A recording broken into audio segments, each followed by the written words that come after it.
రైతుకు సాయం ఛానల్కు స్వాగతం అండి. ఈరోజు మనము మొక్కజొన్న ఫీల్డ్ విజిట్కి వచ్చినాం అనమాట. ఊరు వచ్చి విలేజ్ వచ్చి పెద్దకోడపల్లి గ్రామము. అన్న వచ్చి రాము అన్న మొక్కజొన్న ప్రాబ్లం ఉంది, ఎదుగుతాను లేదని వచ్చాడు. అన్న ఏమేమి ప్రాబ్లం ఉందో చెప్పనట్లా. ఏం లేదన్నా, ఇది మొత్తం వచ్చి 4 ఎకరాలు 80 సెంట్లు ఇదే. దీంట్లో వచ్చి ఒక 2 ఎకరాలు ముందు పెట్టినాం, జనవరి 21 పెట్టినాం. ఇది జనవరి 4వ తారీఖు పెట్టినాం. ఇదే అది కొంచెము పెరిగింది, అది ఇంకా పెరగల. ఇది జనవరి 4వ తారీఖు పెట్టినాం. ఇది ఎదుగుదల లేదా ఇగో ఈ రకంగా ఎర్రగా నిలిచిపోయినట్లు అనిపిస్తుంది మీకు. దానికి రీజన్ ఏం లేదన్నా, బాగా అర్థమయ్యేటట్లు చెప్తాను చూడి. భాస్వరం అనేది ఎరువుల్లో భాస్వరంలో ప్రధానమైనది. అది మట్టిలో భూమిలో ఉంటుంది భాస్వరం అనేది. అది మొక్క అనేది కరెక్ట్గా తీసుకోలేకపోతుంది. ఎందుకంటే ఈ చలికి, ఈ వాతావరణం క్లైమేట్ చేంజ్ నుంచి భాస్వరం అనేది మొక్క కరెక్ట్గా తీసుకోలేకపోతుంది. దాని నుంచి మొక్క అనేది పెరగట్లేదు, ఎర్రగా అయ్యేదానికి కూడా రీజన్ అది. ఈ భాస్వరం లోపాన్ని నివారించుకోవడానికి ఖచ్చితంగా మనము 3-19 అని డ్రిప్ సత్వ వస్తుంది. 3-19 డ్రిప్ సత్వ ఎకరాకు వచ్చి 1.5 కేజీ స్ప్రే చేయడం వల్ల అది మొక్క అనేది భాస్వరము మొక్క పైన స్ప్రే చేస్తే అది తీసుకొని అది పెరగడానికి ఉపయోగపడుతుంది. అదేవిధంగా ఓన్లీ మనం స్ప్రే చేయడమే కాదు, దానిపైన మళ్ళీ డ్రిప్లోకి వదలాలి. డ్రిప్లోకి కూడా వదిలి డ్రిప్లోకి వదలాలా, స్ప్రేను చేయాలా. ఫస్ట్ స్ప్రే చేయండి. స్ప్రే చేస్తేనే ఒక 3-4 డేస్ టు 5 డేస్ 3 to 4 డేస్కి డెవలప్ పాయింట్ వస్తుంది. అదేవిధంగా తెచ్చింది 25 కేజీలు 3 తెచ్చుకోండి. 25 కేజీల్లో నీకు ఒక 8 కేజీలు స్ప్రే చేసేయండి, మిగతాదంతా డ్రిప్లో వదిలేసేయండి. దాని ద్వారా మీకు మొక్క అనేది 100% పెరిగేదానికి ఆస్కారం ఉంటుంది, పెరుగుతుంది, అప్పుడే రిజల్ట్ కనపడుతుంది. తర్వాత వచ్చి నువ్వు మామూలుగా రెగ్యులర్గా వాడే ఫర్టిలైజర్ అనమాట 10-26 కానీ 28-28 కానీ దాంతోపాటు యూరియా కలుపుకొని వేసుకోవడం వల్ల మొక్క అనేది పెరుగుతుంది అనమాట. ఈ వాతావరణంలో వచ్చిన మార్పుల వల్ల మాత్రమే భాస్వరం తీసుకోలేకపోతుంది. ఇదే కాదు, కర్బూజా, కల్లింగరి, మన ఫీల్డ్కి వెళ్తా ఉంటాం అన్నీ. ప్రతి మొక్క ప్రతిదీ అనేది ఇప్పుడు ప్రతి ఒక్కటి పెరుగుతాండలేదు అనమాట. ఈ వాతావరణంలో భాస్వరం తీసుకోతాండలేదు. నువ్వు ఏదైనా కానీ భాస్వరం తీసుకోలేకపోవడం వల్ల అట్లా అవుతుంది. 3-19లో స్ప్రే చేయడం వల్ల అవుతుంది. లేకుంటే మ్యాక్స్ అని వస్తుంది, దాంట్లో కూడా దగ్గర 7 రకాల ఇవి ఉంటాయి మైక్రోన్యూట్రియన్స్. అది కూడా స్ప్రే చేసుకోవడం వల్ల, లేకుంటే డ్రిప్లో వదులుకోవడం వల్ల ఈ భాస్వరము లేకుంటే ఈ న్యూట్రియన్స్ లోపం వల్ల కూడా ఇట్లా అవుతుంది. అప్పుడప్పుడు భూమి అనేది సంవత్సరానికి 4 ఏళ్ళు 5 ఏళ్ళు మీరు ఫర్టిలైజర్ కెమికల్స్ వాడడం వల్ల, గడ్డి మందులు ఇవి వాడుకోవడం వల్ల భూమి అనేది సాంద్రత కోల్పోతూ ఉంటుంది. ఆ సాంద్రత కోల్పోకుండా ఉండాలంటే 2 to 3 years మనము బయట చెరువులో మన్ను కానీ ఏదైనా మన్ను తోలుకోవడం వల్ల పంట అనేది ఎక్కువగా దిగుబడి రావడానికి ఆస్కారం ఉంటుంది.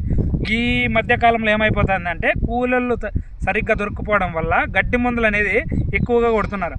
ఆ గడ్డి మందులు 3 to 4 years కొట్టినామంటే భూమిలో సాంద్రత భాస్వరం కానీ, మైక్రోన్యూట్రియన్స్, జింక్ కానీ, మెగ్నీషియం కానీ, బోరాన్ కానీ ఈ లోపం వల్ల మొక్క అనేది ఎదగడం కానీ, లేకుంటే ఇట్లా అయిపోవడం, జింక్ లోపం వల్ల కూడా ఇలా ఎల్లో కలర్ రావడానికి ఆస్కారం ఉంటుంది.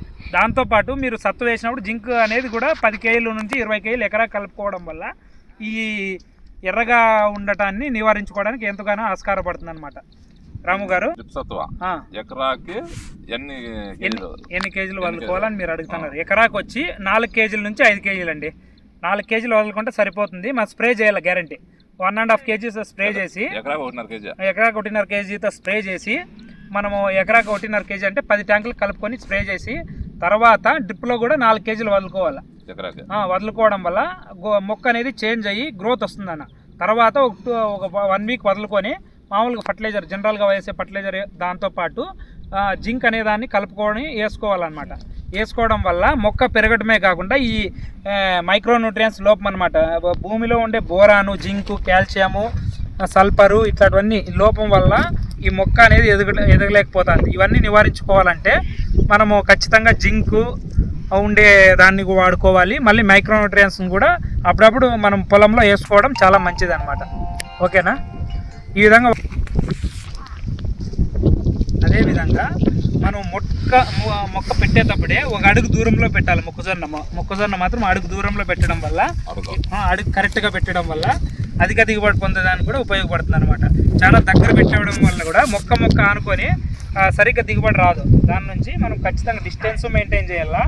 సెట్ అయిన కరెక్ట్గా మనము 25 రోజులకు వచ్చి ఫర్టిలైజర్ వేసుకోవాలా, 25 రోజులకు వచ్చి యూరియాను కాంప్లెక్స్ వాడుకోవాలి. తర్వాత 55 నుంచి 65 రోజుల వ్యవధిలో పొటాష్ యూరియా అనేది ఖచ్చితంగా వాడుకోవాలి. పొటాష్ వాడుకోవడం వల్ల గింజ అవుటన్ రావడానికి ఉపయోగపడుతుంది, మళ్ళీ అధిక దిగుబడి పొందడానికి కూడా ఉపయోగపడుతుంది.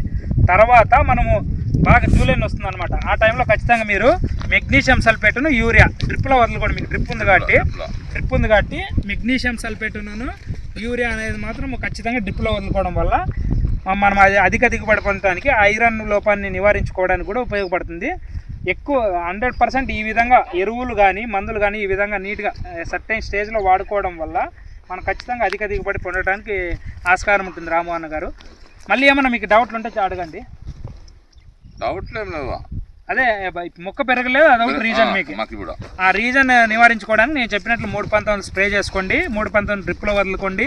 తర్వాత సత్తు వేసినప్పుడు మామూలుగా కాంప్లెక్స్ యూరియాతో పాటు జింక్ను కూడా 10 కేజీల నుంచి 20 కేజీలు ఎకరాకి వేసుకోవడం వల్ల మనకు ఈ మొక్క ఎదగడమే కాకుండా ఇట్లా ఎల్లో ఇష్యూ ఉంటాయి కదా, ఎల్లో కలర్, ఈ ఎల్లో కలర్ రాకుండా కూడా మనకు ఉపయోగపడుతుంది అనమాట. జింక్ లోపం నుంచి ఇట్లా అవుతా ఉంటుంది అనమాట, జింక్ లోపం నుంచి అవుతా ఉంటుంది అనమాట.